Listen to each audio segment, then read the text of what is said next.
ngerasain tuh duduk di kantor ceritanya seperti mimpi, Bu. Itu pun karena anugerah Tuhan yang luar biasa. Tuhan tuh baik banget sama aku. Aku bisa ngerasain semua tuh ya karena Tuhan gitu kan. Tuhan itu benar-benar baik banget gitu kan. Amin, amin. Jadi apapun perkataan orang tidak terjadi ya? Tidak terjadi. Karena aku selalu imanin Tuhan yang lebih berkuasa daripada ucapan manusia. Amin, amin. Itu. Aku ngerasain.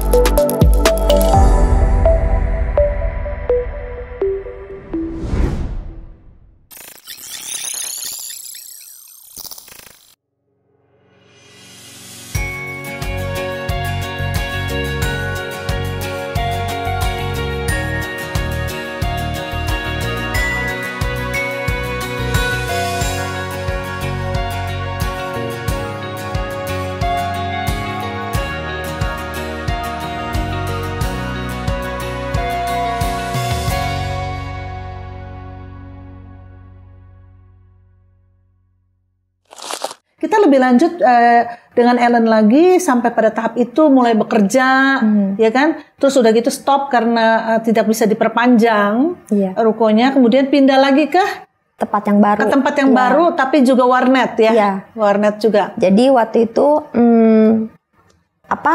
keluar dari warnet itu kan tanggal 30 Oktober. Saya sebelum itu saya udah bilang ngomong sama Tuhan gitu kan. Tuhan, aku percaya nih, keluar dari tempat ini, aku tidak jadi pengangguran, tidak jadi tukang minta-minta, tidak jadi belas kasihan orang. Aku dengan iman Tuhan, aku percaya Tuhan sudah siapkan tempat pekerjaan yang terbaik. Udah. Habis doa itu, aku kalau berdoa tuh simpel-simpel aja, nggak mau yang panjang-panjang gitu, kayaknya pusing lah gitu kan. Cari browsing gitu kan, browsing lowongan kerja. Yang aku bisa tuh ya, yang kira-kira aku bisa gitu kan. Ya udah, aku ngelamar kerja di bagian kasir Fuji Film daerah Tangerang. Aku kirim lamaran ke warnet daerah Taman Es Parman.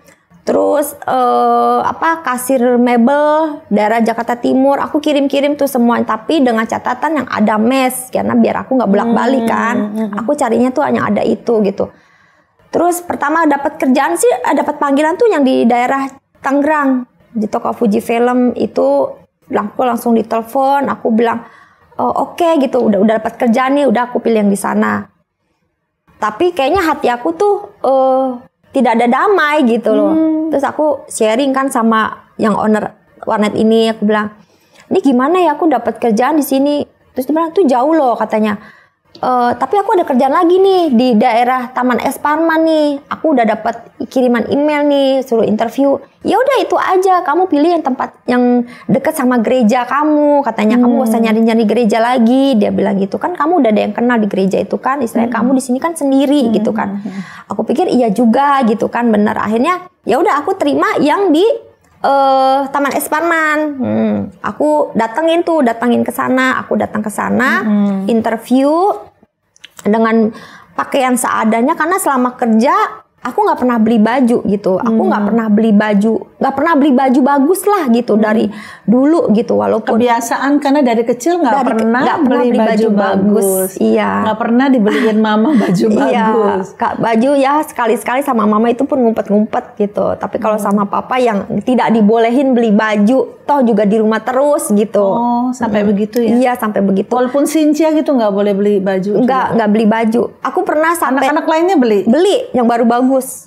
Beli yang bagus-bagus. Ya nggak apa-apa. Jadi singkat kata di Sleepy tuh dapat di Es Parman. Iya, dapat kerjaan di warnet lagi. Lantai 4 lagi kamarnya? Iya, lantai 4 lagi. Ini saya tebak-tebakan loh, ternyata bener ya. Iya, lantai 4 lagi. Karena kan namanya ruko kan. Iya. Jadi di warnet pertama itu cuman ada 22 komputer. Nah, di warnet kedua ini aku dengan 75 komputer. Aku pegang di situ kasir, jadi operator biasa sampai lama Aku kerja di situ. Aku kerja di situ dari jam 7 sampai jam 3 sore. Nah, udah berapa bulan ya aku kerja di situ. Aku mikir sayang banget ya waktu aku dari jam 3 sampai malam tuh sayang banget gitu. Padahal aku sambil jualan online juga kan. Karena bos aku yang ini selain usaha warnet dia jualan online gitu. Dan aku jadi kerja di warnet, jualan online dengan baju-baju miliknya bos. Iya. Tapi masih nyari kerjaan lagi. Nyari kerjaan lagi. Oke, terus dapat nggak kerjaannya? Dapat. Jadi kamu kerja sehari berapa jam? 16 jam. 16 jam kadang sampai 24 jam. Aduh. Karena dari jam 7 sampai jam 3. Dari jam 3 aku OTW masuk jam 4 nih yang sore nih. Jam OTW kan jam 4 sore. Dekat sama tempat yang pertama. Belakang Mall Citraland. Oke. Kan tinggal nyebrang. Iya. Mau dari belakang, dari situ masuk jam 4 sampai jam 12 malam. Dari jam 12 malam aku sering dapat long shift kan. Jadi kalau ada long shift itu langsung terus lagi sampai pagi. Dari situ aku kerja lagi di tempat yang ini. Dulu mataku tuh sampai kayak panda. Ampun, kayak Ellen. gitu. Nah, kenapa ya aku kayak gitu? Karena dari situ aku udah mulai punya impian pengen buka usaha sendiri. Jadi aku punya impian tuh. Nah, aku dapat gaji double, terus sering dapat lembur kan, kalau lagi long shift kan namanya lembur.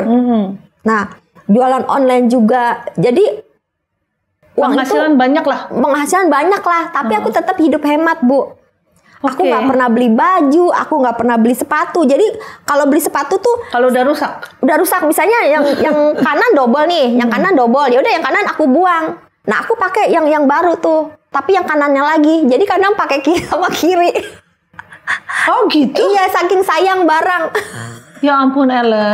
Karena aku ngerasa cari duit itu, aku ngerasa kan aku double ya kerjanya, over gitu kan, capek gitu kan, jadi sayang gitu. Kadang ngeliatin aku tuh orang pakai sepatu kok kiri sama kiri. Tapi itu nggak bagus buat kakinya.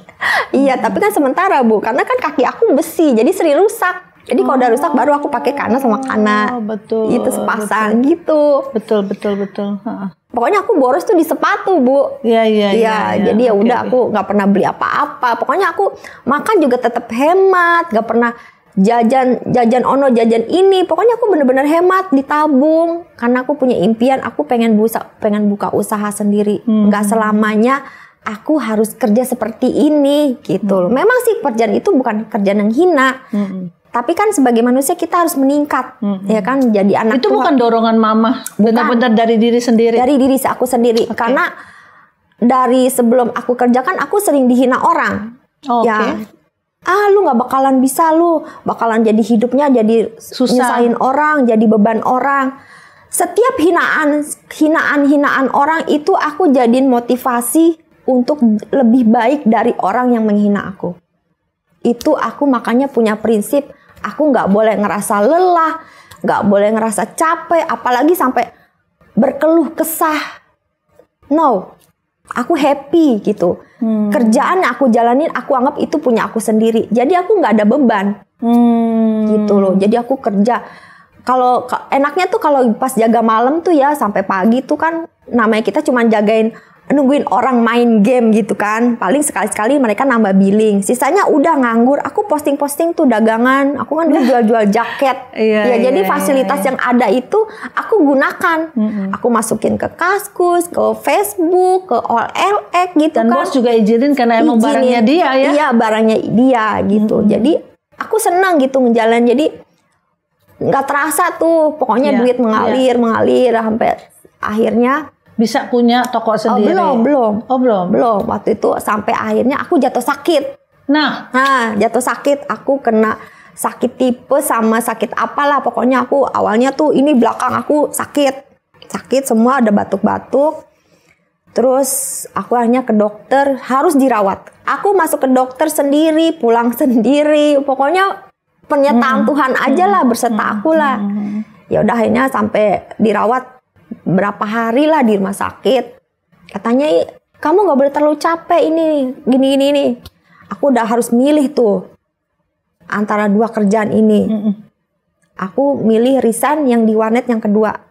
Warnet yang 79. Belum. Yang ketiga ini 420 komputer. Itu yang kamu mundur. Pada gaji lebih besar. Iya. Tapi di situ tidak ada mes dan hanya itu aja. Tapi kalau yang di 75 komputer ini kan bos aku yang memang jualan online juga. Jadi aku bisa bantu dia. Jelas sampai berapa bulan aku cuman kerja itu aja. Aku coba lagi Bu nyari kerjaan. Ellen bandel sekali. Ya, aku nyari kerjaan lagi. Kali ini aku pengen beda, suasana beda. Aku ngelamar di kantor ATK, distributor ATK, alat tulis kantor. Aku coba ke sana. Aku dengan iman Bu, aku pasti diterima walaupun aku nggak ada ijazah. Karena kan emang aku nggak sekolah kan. Iya. Aku nggak ada ijazah, tapi aku bikin CV ya seperti biasa CV, ngelamar aku copy paste aja, cari warnet gitu, cuman aku edit namanya ini gitu kan. Udah gitu 3 hari kemudian aku dapat email, ya dipanggil. Aku dari Grogol, Taman Espanol kan daerah Grogol, aku ngelamar kerja daerah Bandengan. Itu kan distributor semua tuh kan di situ. Aku kerja di situ. Pertama lihat bagian HRD-nya kaget gitu kan, karena yang cacat cuma aku doang Bu, dengan pakaian yang kayak gembel-gembel karena nggak pernah beli baju. Sebenarnya bisa aja beli, cuman aku sayang gitu kan, belum waktunya gitu. Aku masih pakaian kayak gembel-gembel gitu, tapi dia ngelihat aku tuh punya semangat. Iya semangat gitu. Waktu itu aku interview di lantai 2, aku naik tangga kayak tadi. Kayak ngeri-ngeri gitu sih ngelihat aku, tapi akunya biasa aja gitu. Ya udah di interview, tapi aku cerita, Bu, saya sebenarnya masih kerja di warnet. Oh, kenapa kamu kerja di sini? Ya buat ini aja, tapi ini pagi nggak bisa malam gitu kan. Iya, saya nanti bisa atur gitu. Ya udah, bisa benar bisa. Ya udah, karena diterima lah gitu. Diterima. Bagian input data. Wow. Input data. Jadi kalau ada kan barang masuk input kayak gitu-gitulah. Tuh ya udah. Jadi karena di warnet ini aku kan di warnet ini udah jadi supervisor kan. Jadi yang di warnet ini aku yang handle semua. Jadi kan aku punya kasir 2 nih. Kasir. Kalau aku sih sebenarnya pagi, tapi karena aku kerja, jadi aku angkat yang satunya ini jadi kasir pagi sama kasir pagi sampai kasir sore. Nah, aku yang malam. Nah, tetap aku kerjain. Aku juga bilang sama bos aku, kok aku kerja lagi gini-gini. Aduh Len, lu bandel banget sih Len, gini. Emang lu kurang ya Len ya, gini-gini. Lu kan dari online juga udah lumayan gini. Enggak lah, aku pengen cari gini. Cuman bos aku tuh nggak pernah matain semangat aku. Ya udah kalau lu bisa ya silakan gitu. Ya udah akhirnya aku kerja di situ. Dengan ngerasain tuh duduk di kantor ceritanya seperti mimpi Bu. Itu pun karena anugerah Tuhan yang luar biasa. Tuhan tuh baik banget sama aku. Aku bisa ngerasain semua tuh ya karena Tuhan gitu kan. Tuhan itu benar-benar baik banget gitu kan. Amin. Jadi apapun perkataan orang tidak terjadi ya. Tidak terjadi karena aku selalu imanin Tuhan yang lebih berkuasa daripada ucapan manusia. Amin. Itu aku ngerasain. Tuhan itu benar-benar hidup gitu. Tuhan itu benar-benar ada gitu. Seorang aku loh, anak rumahan yang nggak pernah sekolah, yang nggak ada pendidikan apa-apa, tapi aku bisa gitu. Semua itu bukan karena aku sih, tapi semua itu karena ya Tuhan gitu. Tuhan pakai aku gitu. Yang penting kita percaya dengan iman. Itu yang aku lakukan. Jadi uang terkumpul, kemudian akhirnya bisa jadi bisnis usaha sendiri. Aku bisa waktu itu udah terkumpul nih, aku rasa udah cukup. Jadi yang di situ aku berhenti. Baik-baik keluar baik-baik, masuk baik-baik keluar baik-baik. Aku berhenti. Aku tetap di warnet itu. Terus aku cari tempat. Aku cari sewa toko yang kecil-kecilan dulu. Aku sewa toko dari toko 1 sampai akhirnya aku bisa punya toko 2, sampai punya toko 3, sampai akhirnya aku punya toko 4. Dari cuman baju sekedar kaos-kaos yang 35-an, jaket yang cuman 70 ribuan, sampai aku bisa buka butik pakaian yang harganya perjualnya bisa sampai 800 ribu gitu, sampai penghasilan aku yang satu tokonya ya lumayan lah gitu kan, sampai punya pegawai aku kebanyakan lulusannya SMA, sedangkan aku pun nggak pernah sekolah gitu loh. Dan itu aku ngerasain, dan akhirnya aku bisa jadi punya usaha sendiri. Dan itu sebelum pandemi ya? Sebelum pandemi aku buka toko dari 2013 sampai 2023 kemarin. Sampai 23. Ya, jadi selama pandemi dipertahankan terus? Iya, pertahankan. Cuman ya sempat tutup, tapi aku buka lagi. Cuman sekarang kan udah bukan zamannya orang belanja di toko ya, jadi online. Kayak gitu. Tapi jadi akhirnya ditutup tanggal 2023 tutup ya? Iya, 2000 tutup. Aku oper. Baik, itu sebuah kisah yang sangat inspiratif, artinya kamu betul-betul pekerja yang keras sampai kamu mencapai mimpi kamu punya usaha sendiri ya, Ellen ya. Walaupun akhirnya mungkin sekarang harus ditutup karena kondisi. Kita nggak tahu ke depannya mungkin Ellen buka lagi. Puji Tuhan Gimana kita nggak tahu ya. Nah, tapi ada satu fase hidup lagi yang Ellen juga merupakan berkat Tuhan. Saya cepat mungkin bisa cerita. Ellen itu dulu dianggapnya apa? Orang ngomong nggak mungkin bisa punya suami. Tidak punya. Dari keluarga sendiri bilang si Ellen mah apa? Karena kan ini ya, kadang-kadang kalau cacat gitu kan. Si Ellen mah kasihan ya, nanti tuanya nggak bakalan bisa punya anak, siapa yang ngurusin ya gitu. Pokoknya pikirannya omongannya yang gimana jelek-jelek lah gitu. Kawin nggak mungkin ada yang mau juga katanya. Siapa yang mau kawin sama cewek kayak gitu kan? Cuman orang gila yang mau sama si Ellen gitu. Pokoknya kayaknya ini banget gitu. Kayaknya kuasa Tuhan tuh di mereka nggak ada gitu loh. Jadi mereka udah menghakimin, yang udah ngejat gitu loh. Sampai akhirnya teman-teman dari keluarga, dari siapa-siapa selalu omongannya itu. Tapi aku percaya Tuhan sudah siapkan yang terbaik buat aku. Dan akhirnya 2018 kemarin aku menikah dan sudah dikaruniai anak satu. Dikaruniai anak satu. Iya. 2019 menikah. 2018. Sebelum pandemi itu ya? Sebelum pandemi ya. Iya. Ya, malahan sebelumnya saya dengar udah punya berapa pacar. Iya, aku yang tidak mungkin orang pikir aku malah punya pacar. Pacar aku ya bukannya gimana ya, yang ya cakep-cakep lah gitu. Yang cakep-cakep begitu, maksudnya bukan yang kayaknya biasa gitu. Pokoknya yang wow gitu. Ya gitulah. Ya, memang apa ya? Dari dalam itu loh terpancar kecantikan kita, ya Ellen ya. Tuhan, kalau kita cinta Tuhan, memiliki karakter yang sungguh, pasti terpancar dari wajah. Kita nggak sekolah tapi nggak bodoh, ya kan? Kita nggak sekolah tapi pintar, gitu kan? Amin. Tuhan emang luar biasa sih, Dia mengangkat orang-orang yang tidak dipandang oleh dunia ini. Tapi bisa diangkat oleh Dia kalau memang Dia mau mengangkat ya. Lalu, jadi akhirnya sekarang bisa punya suami, punya anak yang semua mengatakan apapun juga tidak mungkin. Bagi Tuhan mungkin. Bagi Tuhan mungkin. Nah, langkah ke depannya pasti masih banyak ya Ellen. Hidup kita atau hidup Ellen tuh tidak berhenti sampai di sini. Tapi kita tetap mesti percaya bahwa Tuhan ada di sana. Pasti. Sebagaimana Tuhan sebetulnya juga ada pada waktu Ellen itu jatuh. Bukan Tuhan tidak ada. Karena kadang-kadang kita tidak mengerti jalannya Tuhan. Kalau kita lihat ayat Yesaya 55, sebab rancangan Tuhan, demikianlah firman Tuhan, bukanlah rancanganmu dan jalanmu bukanlah jalanku.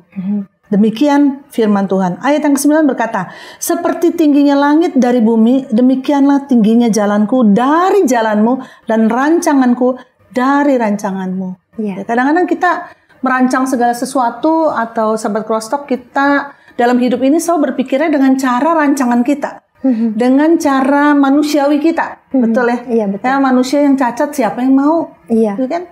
Manusia yang nggak sekolah mau maju bagaimana? Boro-boro punya anak, memiliki anak pun dalam usia yang nggak muda lagi ya, waktu itu umur berapa ya, Ellen? Udah jalan 40 sih. Jalan 40. Maksudnya kemustahilannya jauh lebih besar lagi. 38 udah cacat, umur 38 baru melahirkan, dan ada resiko biasanya mendekati usia 40 kan lebih rentan. Jadi rancangan kita, rancangan manusia, pemikiran manusia itu bukanlah rancangan atau pemikiran daripada Tuhan.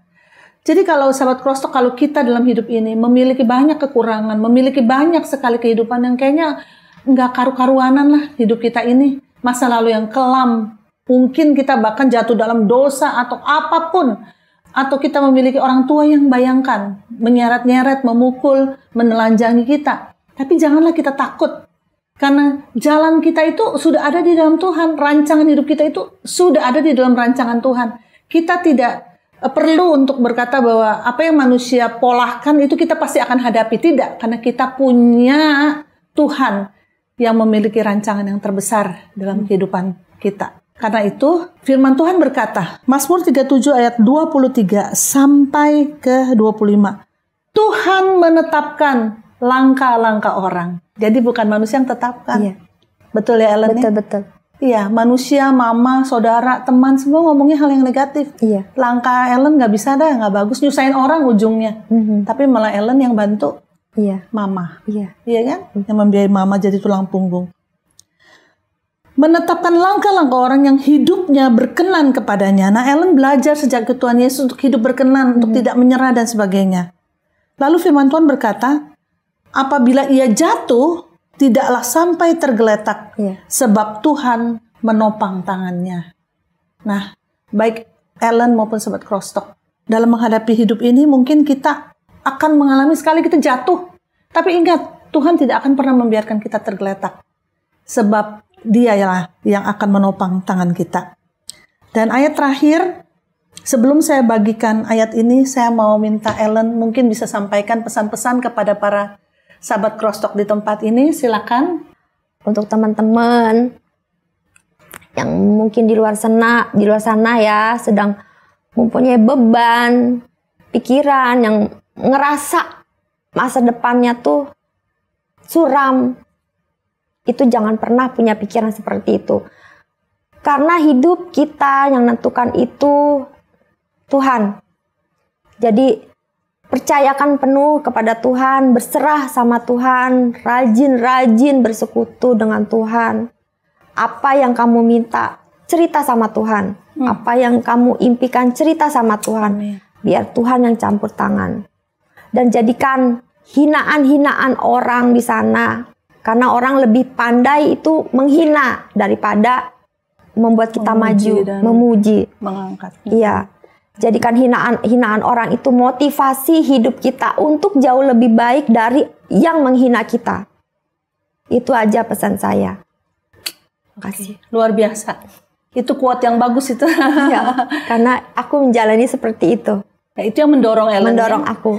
Aku jadikan hinaan semua orang, aku jadiin motivasi hidup aku. Untuk tidak seperti yang dihinakan itu, bahkan harus lebih baik dari itu. Malah aku berterima kasih banget sama teman-teman, keluarga besar yang udah memandang hina, yang udah punya berpikiran omongan-omongan negatif. Tanpa omongan itu mungkin aku merasa enak, merasa nyaman. Karena tidak terbuka pikiran aku. Betul. Itu. Jadi bagi orang-orang yang selalu merasa saya nggak bisa maju lah, sebab dari dulu saya dihina melulu sama orang. Dikit-dikit orang tua saya bilang bego lo, bodoh lo gitu kan. Iya kan Ellen? Banyak orang yang ya pasti aku nggak bisa maju. Tapi beda dengan Ellen. Tapi Ellen bisa sampai seperti ini karena Ellen percaya kepada Kristus ya. Dan percaya bahwa Tuhan Yesus lah yang memberi kekuatan kepada Ellen. Jadi sahabat Crosstalk dimanapun Anda berada ya, ingatlah, jangan mudah menyerah. Sekali lagi seperti pesan-pesan Ellen nih. Perkataan manusia, apakah itu menjatuhkan atau justru mengangkat, itu tergantung kita. Tergantung respons kita, tergantung iman kita kepada Tuhan lagi. Dan bahkan di depan kita tidak tahu apa yang akan terjadi. Begitupun dengan Ellen. Masih panjang jalan ke depan. Saya mau meninggalkan satu ayat untuk menutup bincang-bincang kita. Dari Mazmur 37 ayat yang ke-25. Kenapa?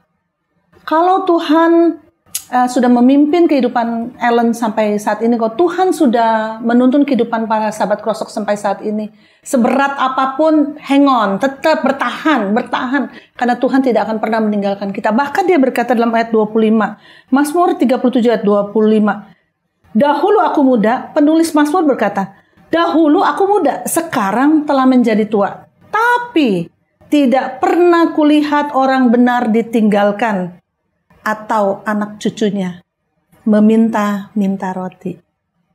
Amin. Amin. Kita percaya ya, sahabat Crosstalk, sampai usia tua kita tidak pernah akan ditinggalkan Tuhan, apalagi sampai anak kita meminta-minta roti. Kita bahkan harus jadi berkat bagi banyak orang. Amin. Saya belum, secara singkatnya saya cerita bahwa Ellen dalam kondisinya telah menjadi volunteer atau relawan dari SECI, ya, dari organisasi Yayasan Buddha SECI. Sekalipun Ellen adalah seorang Kristiani atau seorang Kristen, percaya kepada Tuhan Yesus, tapi pelayanannya di Yayasan Buddha SECI.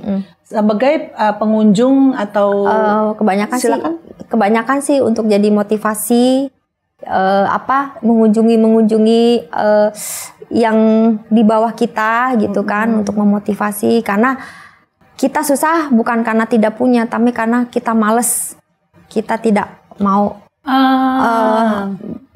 bangkit gitu. Ya. Itu sih. Baik, untung saya ingat karena ini sangat bagus sekali, bagus sekali. Jadi Yayasan Bunda Suci itu, saudara kita banyak menyumbang kepada orang tidak mampu, dan Ellen termasuk yang diutus untuk menghampiri atau bertemu dengan beberapa mereka untuk memberikan motivasi bahwa hidup mereka tidak hanya, tentunya jangan hanya mengandalkan pemberian orang, tapi harus punya motivasi untuk maju dan melihat kehidupan Ellen. Tentunya kita juga terinspirasi harus maju. Harus yang maju. Punya fisik lengkap, betul ya? Yang sekolahnya mungkin udah S2, S3, S apa, S lilin, S apa gitu. Saya tidak sama sekali. Yang ini tidak sekolah sama sekali, teman-teman, 10 bulan saja. 10 bulan bahkan bisa menulis buku ya. Jadi ada buku Kisah Inspiratif Sukses, Perjalanan Sukses Penulis, yaitu ada beberapa penulis, ada 9 penulis di situ yang menceritakan mengenai perjalanan inspirasi sukses mereka. Dan ya kalau mau boleh nanti tulis di kolom komentar, kita akan kirimkan juga kontak personnya di mana bisa dibeli ya buku ini. Jadi luar biasa sekali Ellen, saya percaya bahwa kisah hidup Ellen betul-betul jadi inspirasi yang luar biasa. Teruslah berkembang, teruslah maju dalam Tuhan. Amin. Dan bebaskan Tuhan bekerja begitu rupa memakai kehidupan Ellen. Demi hormat kemuliaan nama Tuhan. Amin. Semakin banyak dipakai. Amin. Haleluya. Dengan demikian berakhirlah bincang-bincang Crosstalk kita pada kesempatan kali ini. Sampai jumpa kembali dalam bincang-bincang Crosstalk selanjutnya. Tuhan Yesus memberkati. Sahabat Crosstalk, agar kesaksian ini dapat menjadi berkat kepada lebih banyak orang, yuk like and share kesaksian ini kepada keluarga dan teman-teman lainnya. Bagi sahabat Crosstalk yang diberkati melalui kesaksian ini, mari berbagi di kolom komentar. Dan subscribe agar tidak ketinggalan kesaksian-kesaksian lainnya.